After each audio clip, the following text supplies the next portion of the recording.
autre roman de Stéphane Bourguignon, Sonde ton cœur, Laurie Rivers.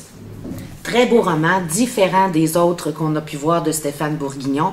Alors, dans celui-ci, il nous amène à Swan Valley, dans l'Idaho, dans un petit village, une petite communauté de 213 habitants.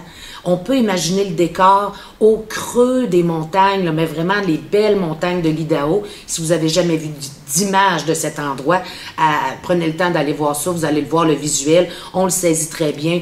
Petite communauté, la poste, l'église, bon. Et Laurie, elle est enseignante, 26 ans. Elle enseigne dans une classe multiniveau, une dizaine d'élèves. Son conjoint, Marc, travaille dans une banque. Et ça va être une des toiles de fond dans ce roman-là.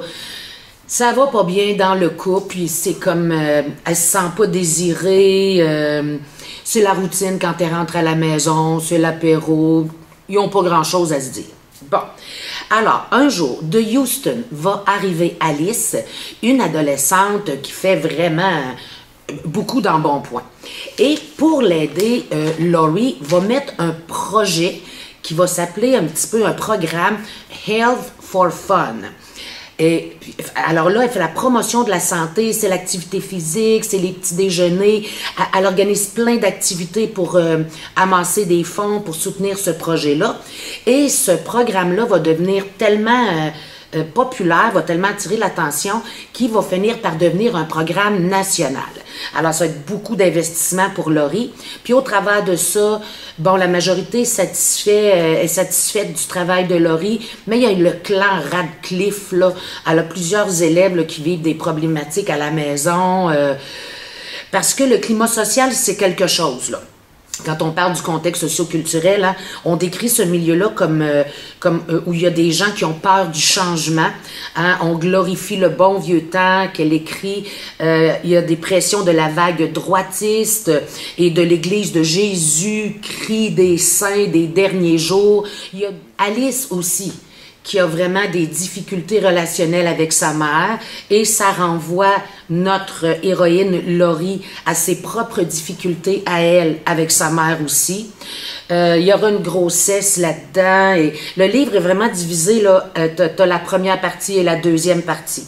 Alors, dans la première partie, c'est l'ascension du projet Health for Fun, et c'est tout ça, là, cette réussite-là, cette reconnaissance-là, la grossesse, mais Laurie est toujours insatisfaite.